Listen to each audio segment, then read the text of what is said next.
It's bounce back time for the Wofford Terriers. Welcome into the program. Mark Hauser along with the coach. No loss is easy to take, but some feel like a punch in the gut more than others. And Coach, a tough day for the Terriers at Samford, and double overtime loss to the Bulldogs.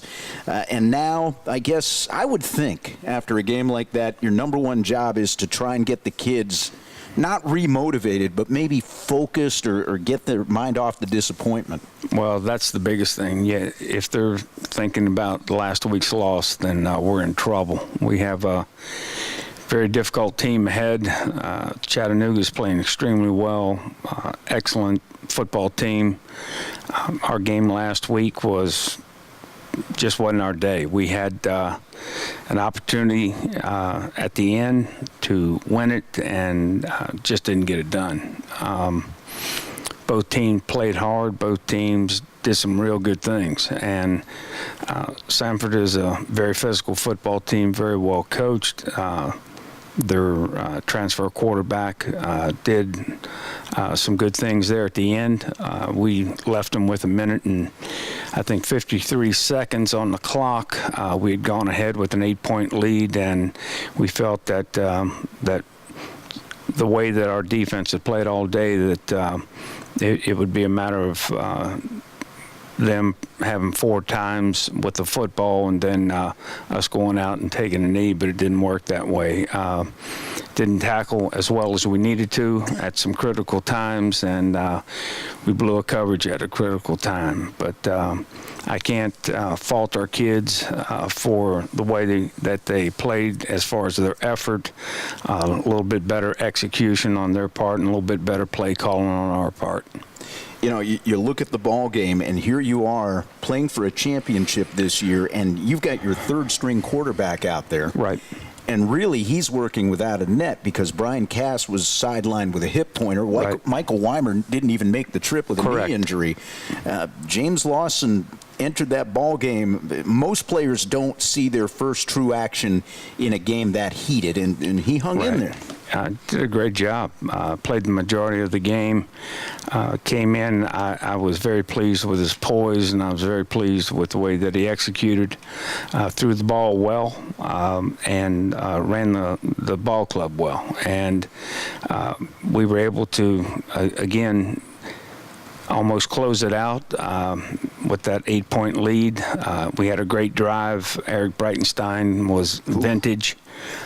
He was on a mission, and they did everything they could to try to stop him, and I think he ended up carrying the ball 35 times. Right. But it was a situation in the game where their defensive structure, they did not give us an opportunity to pitch the ball the way that we needed to, and they were giving us the off-tackle play, and we kind of took what they gave us, and we thought at the time it was enough, but just didn't work out that way. Terriers drop it in double overtime at Birmingham against the Bulldogs, 24-17. When we come back on Inside Wofford Football, we'll go back over the ball game with Coach, hear a few of those highlights, and later on in the program, get ready for Chattanooga. They have won 4 out of 5, and they're coming to Gibbs Stadium with a playoff berth on the line for the Terriers Saturday.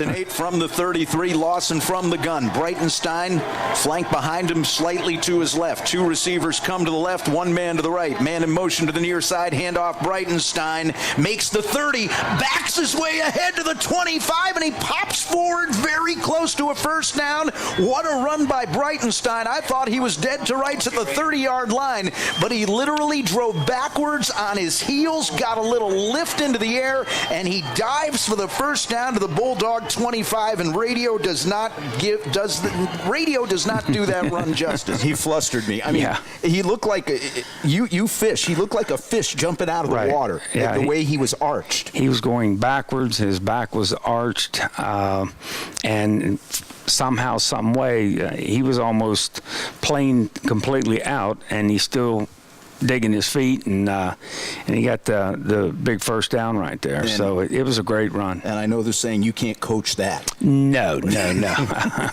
If I tried to demonstrate something like that, I'd probably be in a hospital for about the next 20 years. All right, so that picks up a first down at the 25-yard line, and then 3 plays later, your third-string quarterback makes a nice run. First and goal at the 6. Lawson out of the gun, backs behind him, one either side. He's got one receiver to the right, one to the left, and he's going to fake the dive to Raymond Smith. Lawson turns left corner, breaks the tackle at the 4, and takes it on in standing for a touchdown. James Lawson ran out of the arms of all-conference safety Jaquaski Tart, and he's in for the touchdown. And Tart may end up in the NFL. That was a heck of a run. He is a heck of a player. Their free safety is 6'2", 220, and he can roll. But James did a great job of keeping his pads down, moving his feet, and he just ran through him and got in the end zone. It was a big play for us. That puts you up 7-3. Samford eventually punts on their next possession. You take over with not much time on the clock. Right. Good field position at your 40 following a Samford punt. You move the ball into the Samford end of the field, and Casey Redfern did not pull his hip on this kick. Right. The holder is in, Clan. The snapper is Comer. 53-yard try on the way, end over end. Looks like it's got the distance, and it's good for Casey Redfern, the longest field goal in Wofford College history. And that made it 10-3, and that would have been good from 60. It was hit, and Casey has tremendous leg. He's a guy that is always worked at his craft. Every day he's going to do something to help him as far as either punting or place kicking. And great young man, heck of a guy, great leader on the team. So it was 10-3 at the half. You have the lead. Second half comes up, and again, your defense. Talk about your red zone defense in general on the day. I mean, you held them up until the final 2 minutes to 3 field goals. Y'all right. kicked a couple of field goals in the third quarter. It was 10-9 going to the fourth, but the fact that you didn't let them in the end zone when they had their chances. Huge. Yeah. It was huge.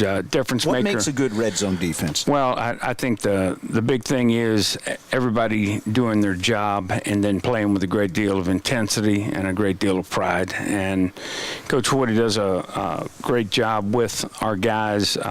All the defensive coaches are excellent teachers, and they get them motivated. They really do. And we've been good all year. And if you had said, okay, they've got 1:53 and about 80 yards to go, what do you think? I was saying, hey, we're going to stop this one. And the last drive, we just did some things that we hadn't done during the game. We missed a couple critical tackles, and we had that bust on the coverage. You see that a lot at all levels of football. Oh, yeah. Things go so well, say, for 28 minutes out of a half. Oh, yeah. And then the other team goes into a 2-minute drill, sometimes in a critical situation. And it happens a lot. You see it every Sunday in the NFL. Yep. There's a dynamic that seems to change. Do you have any idea what that might be? Well, I don't know if it's a focus or a mentality to where the pressure gets to you, or someone saying, hey, I've got to make this play, so I'm going to do it kind of this way. And there's basic fundamentals that must be incorporated in every offense and every defensive play, and in the kicking game as well. And a big part of playing great defense is being able to tackle people and put them on the ground. In their drive, what occurred was we had a couple opportunities to tackle them inbounds, short of a first down, which would have kept the clock rolling, okay? And what happened was we allowed them to get out of bounds. We allowed them to gain first downs, and therefore the clock stopped.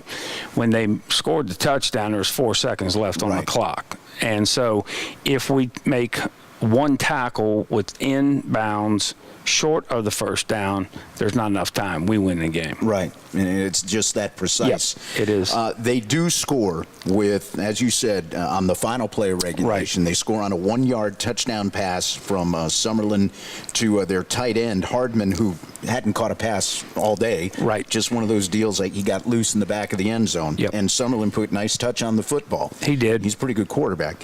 And then they go for 2, of course, to tie. And the first time around, a pass interference call on Mike Nyam. And I don't know, you've probably watched the film a gazillion times, and I know Yep. the conference office listens, but what did you see when you looked at that in terms of Mike's technique and what was going on there? From the view that I had, I thought it was a great play on his part. The official was behind the play, and he must have seen something that we couldn't see from the film. But Mike was in great position, batted the ball down, and that would have given us a great chance to win the game. But they throw the flag, they get another opportunity, and they make it count. Right, and you guys came all out on that next one. You were Right. coming after the quarterback. Summerlin threw the tying pass off his back foot, in fact. Yes. Step closer, maybe. Yeah. Step closer, and he's sacked. But it's a lot of credit, I think, has to go, towards their team and their execution on that last drive. And then in overtime, each team misses a field goal. Right. Cameron Yaws was the one to win it from 34 yards Right. out dead ahead. Big sigh of relief when that one went wide, or?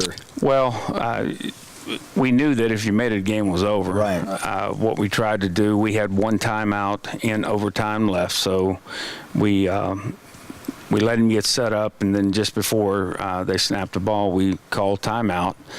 And then from there, it's, is he going to make it or not? And he missed it, and that gave us another opportunity. We flipped ends, and they scored, and we didn't. Right. And ball game. Ball game. And Cameron Flowers fumbled the football. Just one of those deals. Yep. Had a good play. Yeah, there was a hole for him. Yep. Cam would have had a chance, I think, of taking it in the end zone. And he got his feet tied up a little bit, and he came out, got overextended as he was trying to gain his balance. Knee hit the ball. Ball squirts about 10 yards ahead, and they ended up getting on it, and that was it. And so the Terriers now have to fight back against a pretty good team coming in this Real week. good team. And we're going to get to Chattanooga in a future segment. So that's the wrap-up of last week's game. Terriers come up at short in double overtime, and now big ball game coming up Saturday at Gibbs Stadium. All right, our question this week, listener question, comes from Rob from Spartanburg, and he wants to know from Coach, we saw our third-string quarterback play Saturday, Yep. that being James Lawson. But he wants to know about Evan Jacks, the young man who's redshirting right Yep. now, a kid from Georgia, and what kind of skill set he brings to the table, what kind of offense he ran in high school for his program, and how difficult it is to leave the red shirt on him. It's getting more difficult as the games pass. Evan's an excellent athlete. He's a combination of Mitch Allen and Ben Widmeyer. Throws the ball really well, has a quick release, can get the ball out of his hands really quick. He's also quick-handed. He can come out of the mesh, and he can pitch the football really well. Any of the midline plays where he's got to stick his foot in the ground and go north, he can do it really well. And he's a guy that great personality. All the guys really think a lot of him. He's a competitor. He gets football, and there's sometimes that you might say he lets his mind get ahead of his feet, and he'll sometimes have a play, and all of a sudden there's a flash, and the play's designed to the right, and he goes to the left, and everybody else is going to the right, and then he'll take like one step, and then he'll whirl back around and go, one of those deals. So, but really, I think he's going to be an excellent player for us, and he's a good athlete. He's a tough guy, runs well, quick-footed, and I think and I hope that we can maintain that red shirt for him, because I think a year in the weight room and a spring practice, he's going to be really special. What is he size-wise? He's probably right at 6 foot, and I think right now he's probably 183, 184, something like that. And his recruiting stories, first of all, what did his high school run? What kind of a quarterback was he in? Very similar. They ran option football, and a lot of the things that we run, he's had a taste of, whether it's the zone option read stuff or whether it's underneath center. And very coachable guy. In a meeting, he's focused, he's dialed in. He wants to learn. He wants to get all the nuances that he can, and I think, when the time comes, spring ball is going to be very competitive. You've been at this a long time, and I'm sure there are a lot of coaches around the southeast and maybe the eastern part of the country that know you run what I call on the radio, what we call the wing bone. Right. So will you get calls from coaches that run that option every now and then and say, I got a kid for you that may fit your system? Right. We do. We do. The tough thing is when they call us, they're also calling the Air Force Academy and the Naval Academy and West Point. And the style of offense that we run, the triple option, you like to have a guy that has had a taste of it. Right.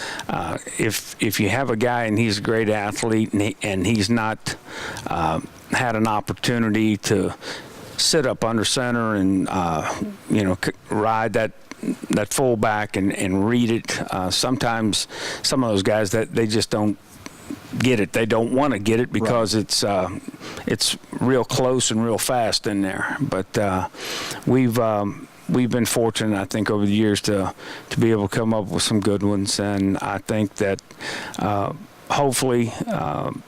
As time goes on and we continue to do the system, we'll find that guy, that next one. So it's funny you mentioned the service academies. What's it like recruiting against Army, Navy, Air Force? Well, they've got an advantage. They don't go by the NCAA rules. They can talk to them and contact them at different times. Earlier than we can, and so they have a lot of advantages. Plus, they have what they say a lot of disadvantages. But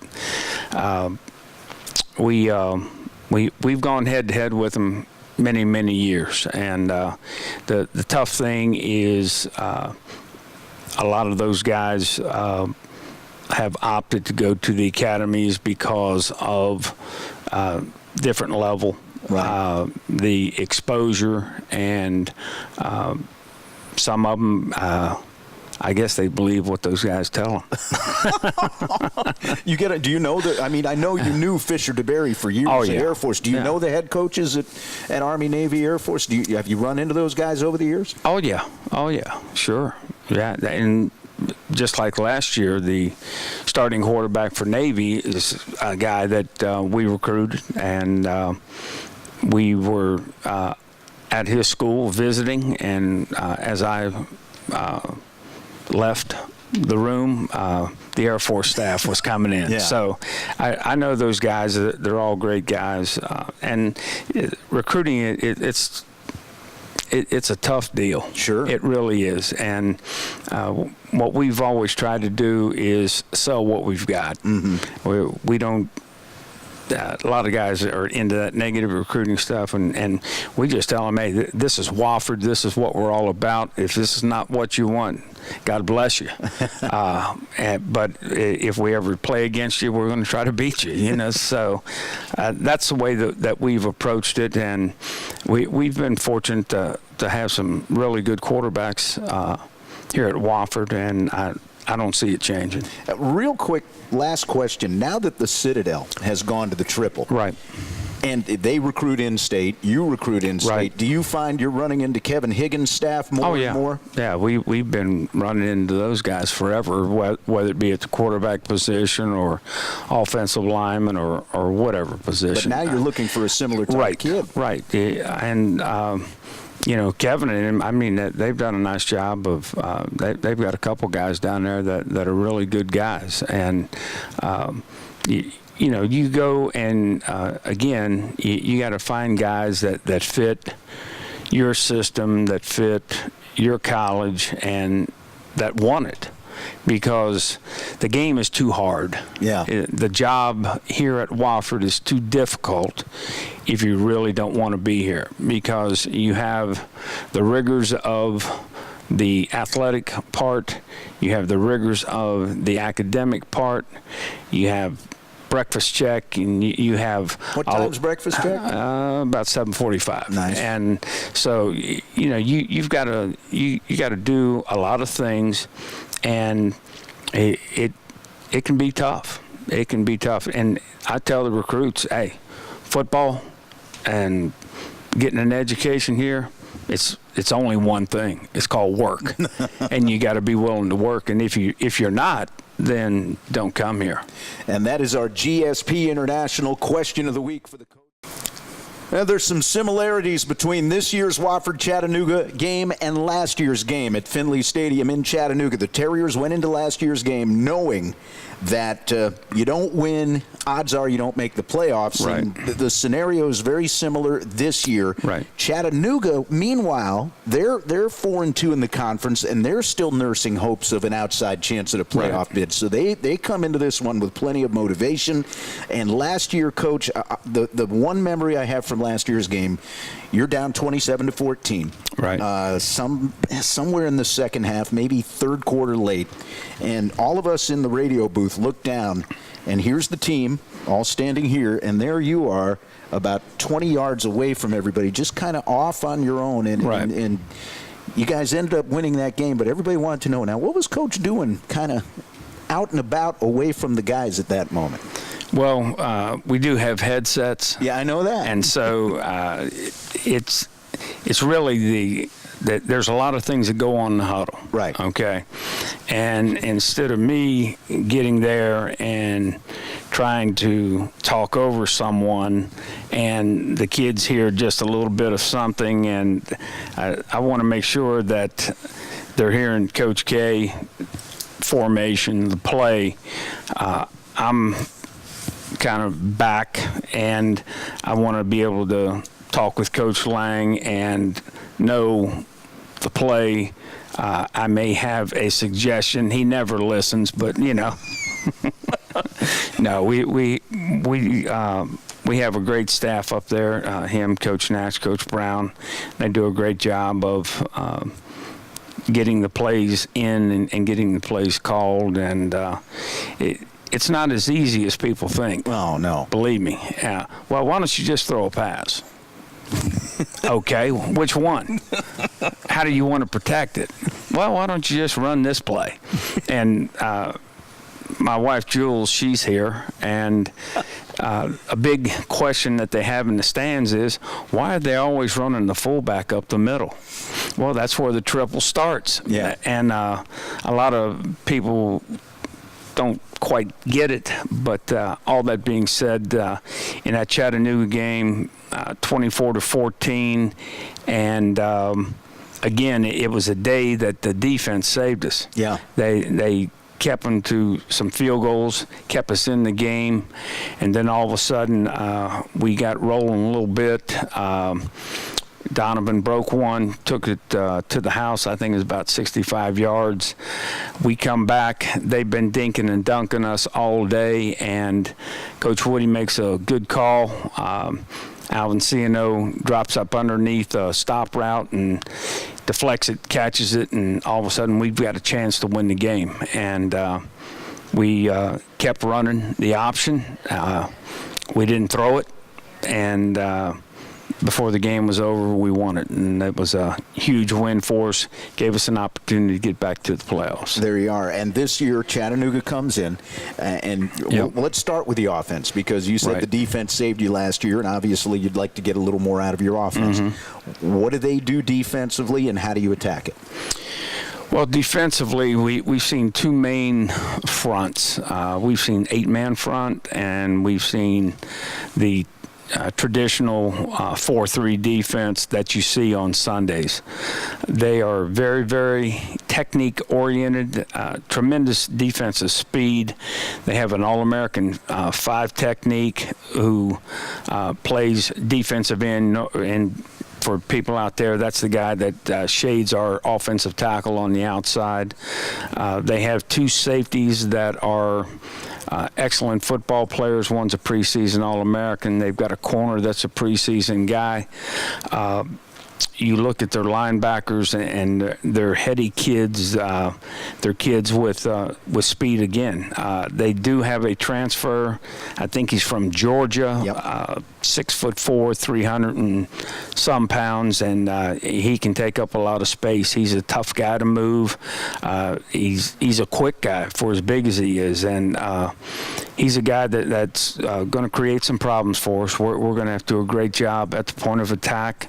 Our linemen are going to have to do a great job moving their feet, keeping their pad level down. When you look at them offensively, Russ's son is their quarterback, Jacob, and really good player. Really good player.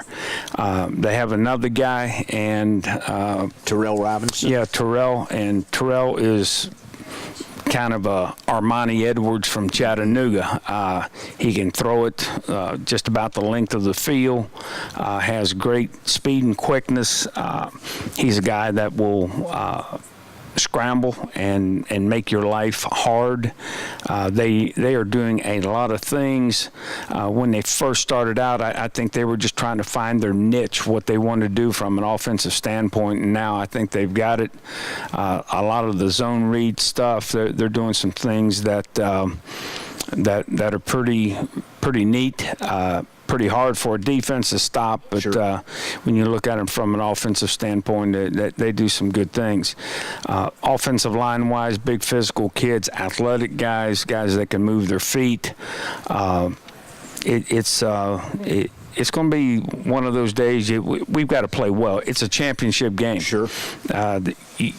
When you come down to it, and we talk about it all the time, all you want is an opportunity to win. Well, with 1 or 2 plays here or there, we could be undefeated right now. Sure. And already have clinched a Southern Conference championship. We're not, but we've got an opportunity to do it. And for that to come to pass, what we've got to be is the best football team we can be. We got to be better than we were last week in every phase, and we got to be better coaches than we were last week. How important is it, and how good are they at running the football to try to maybe shut that down and make them a little more one-dimensional? Well, the thing that they do, they do a lot of motion. They'll do a lot of different sets, blocking schemes and things like that. They're similar to just about everybody as far as the zone stuff. Where you get in a problem is they have the ability to, run a particular zone play, and the play, instead of giving it to the back, the quarterback has the ability to come off of the read. Mm-hmm. Well, there are times that what they will do, they'll add an extra man to the box, and normally what we say is our outside backer is going to be the guy that's going to take the quarterback. Well, they can add a guy to the box, block him, and then all of a sudden your linebacker's scraping to be a field guy for the dive play on the zone, and all of a sudden here comes the quarterback out there, a good athlete with feet and speed, and can create some problems for you. Let me ask you about a couple of guys, and I know it's early in the week, but Right. Stephon Shelton left the game at cornerback against against Sanford with a neck injury. Any Right. idea how Doubtful. he's doing? Doubtful. Yep. No, so C.J. Turner would get the start, I would imagine, at corner. Right. Calvin Cantrell has not played since the App game at left tackle with a concussion. Any Yep. chance he's going to play? He's got a chance. Depends on how he practices this week, and if he has reoccurring symptoms, then he won't play. Okay, and then Donovan Johnson. I know he's had two different injuries this year. Yes, he had the big toe problem, turf toe, and then he had the knee problem. Donovan is waiting on a knee brace, and to see if the knee brace will stabilize him to the point where he feels comfortable running the ball. And then we've already addressed the quarterbacks, Brian Right. Cass and Michael Weimer. You don't know yet. Doubtful. Doubtful. Doubtful We'll go on with both. doubtful. Yep. All right, this is fun. We're having a Philip LeGrand too. Philip, he's been rehabbing extremely hard. I think he's got a chance to come back and play this week. A lot depends on when he has contact this week as far as preparation. If it's still bothering him, then we're just keep him on the sideline and let him cheer. Now, I did see Kevin Thomas play a couple of plays at Sanford at inside Right. linebacker. Is he Right. close to 100%? I think he's at a point to where he's almost 100%, and he'll be able to play. Okay. Yeah. Will Chrisman getting time and a half these days? He should get triple time because, believe me, you go in there and they have a board when you go in of treatment times, names, what time you have and all that, and pretty crowded. All right, that is our preview segment as we take a look at this week's opposition. Game number 10 of the season for the Terriers. The Chattanooga Mocs come to Gibbs for a 1:30 kickoff on Saturday.